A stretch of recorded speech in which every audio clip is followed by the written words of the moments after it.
Runanubandha signifie la mémoire physique que vous portez en vous. Ça peut se produire du fait de liens du sang, ça peut aussi se produire du fait de relations sexuelles. Ce corps a une certaine mémoire. Il n'est pas juste de parler de mémoire génétique. Runanubandha n'est pas comme les facteurs génétiques qui se transmettent du parent à l'enfant, pas à ce niveau. Il y a une mémoire physique qui se souvient d'où vous venez. Pas nécessairement en ce qui concerne la couleur de votre peau, la forme de votre nez, la façon dont vous êtes construit, votre race, pas ça. C'est juste que si simplement vous tenez la main de quelqu'un, vous allez développer Runanubandha. C'est la raison pour laquelle en Inde, si vous arrivez, les gens font comme ceci. Ils ne veulent pas faire ça, on va vous aimer comme ceci. Et il y a beaucoup de choses, ils ne vont pas donner certaines substances. Personne ne va vous donner de sel, ou ne va recevoir de sel de votre part. Si vous essayez de leur donner du sel, ils vont vous dire posez-le là. Ils ne veulent pas le prendre de vos mains.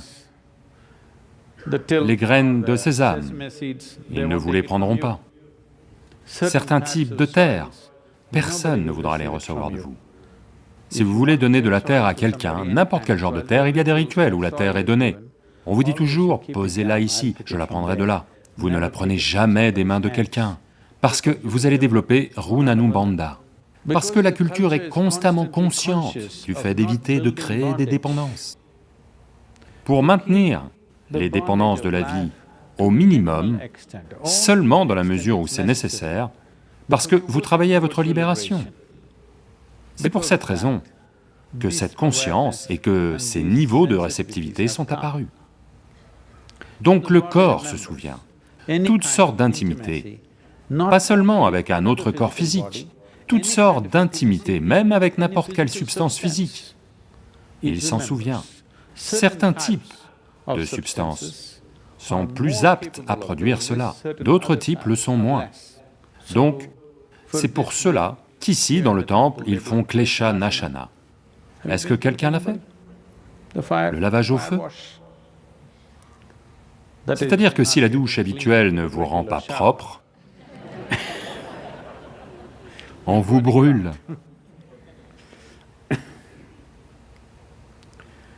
Donc, Klesha Nashana est une façon de brûler divers types de mémoires physiques que nous avons amassées. Pas nécessairement du fait des relations, juste par contact, juste en entrant en contact avec tant de choses. Les gens, les situations, les atmosphères, tant de choses que ce corps mémorise. La mémoire physique, au-delà d'un certain point, ce que vous accumulez va causer un certain niveau de confusion. De la confusion, pas ici, cette confusion est autre chose. C'est une chose que vous avez gagnée, mais de la confusion physique. Si le corps est confus, il ne peut pas se détendre. C'est... Beaucoup d'entre vous l'ont remarqué. Certains jours, votre corps semble être confus. Avez-vous remarqué cela? Peu importe où vous vous asseyez. Un autre jour, vous vous asseyez, ah. Donc, nous avons créé divers systèmes pour nettoyer. Il y a le lavage au feu, le lavage à l'air, vraiment. Bien sûr, le lavage à l'eau tous les jours. Vous savez, quand j'étais dans à une époque où je faisais beaucoup de sadhana, je prenais entre 5 et 7 douches par jour. Parce que votre système devient si sensible, vous vous êtes assis sur ce coussin, maintenant vous êtes conscient de ce que ce coussin vous fait. Donc vous voulez vous laver, au moins faire couler de l'eau sur votre corps, de 5 à 7 fois par jour. Il ne s'agit pas de calculer, je dois le faire 5 à 7 fois par jour, à chaque fois que vous le sentez. La plupart des yogis prennent une douche au moins 2 fois par jour, minimum. En général, c'est un plongeon dans la rivière. Au moins une fois, vous vous plongez dans l'eau courante pour être bien lavé. Et pendant le passage de l'hémisphère sud à l'hémisphère nord, qui est pile en ce moment, et de nouveau du nord vers le sud en juin, juillet, à ces périodes, les vents sont forts dans les pays tropicaux, ou du moins en Inde, sur le sous-continent indien, les vents sont forts. Donc, il y a des processus simples où vous devez aller vous tenir debout dans le vent, pour être lavé au vent, lavé comme il faut à l'air. Vous verrez, ça fera des merveilles pour vous. Essayez ceci. Quand il y a une forte brise, portez juste quelque chose d'ample et tenez-vous simplement debout là pendant une demi-heure en étant conscient de cela, avec les yeux fermés, à la fois de ce côté et dans le dos. Vous attendez qu'assez de vent ait soufflé sur vous, vous revenez chez vous et vous vous sentez comme tellement plus léger et mieux. Vous ne savez probablement pas ceci, tous les sannyasis, tous les sadhus et les sannyasis utilisent toujours de la boue tamisée, très fine, de la terre rouge, pour colorer leurs vêtements. Tout l'ashram est peint comme ça, parce que c'est juste de la terre que nous avons utilisée, d'accord? De la terre avec un certain adhésif, colle comme de la peinture. Et tous les bâtiments de l'ashram ont été peints comme ça. Et tous les sadhus, sannyasis, ceux qui sont sur le chemin spirituel lavent leurs vêtements avec de la terre rouge, de la terre filtrée. Ils les lavent avec ça, d'où cette couleur, c'est de là qu'elle vient.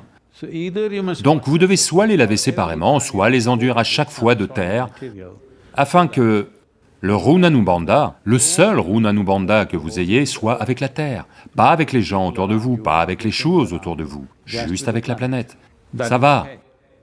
Parce que si vous portez des vêtements, le mot sol est utilisé différemment ici. Si vous portez des vêtements souillés, non, pas dans ce sens, trempés dans la terre rouge, si vous portez ces vêtements, d'une certaine manière, c'est un rappel pour le corps sur d'où il vient et où il va aller.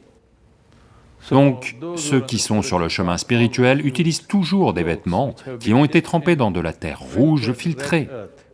Vous ne le verrez pas, vous n'en aurez pas l'impression, mais en fait, la couleur même, ce sont des vêtements blancs, devenus couleur boue, parce qu'ils ont été constamment lavés avec de la terre filtrée.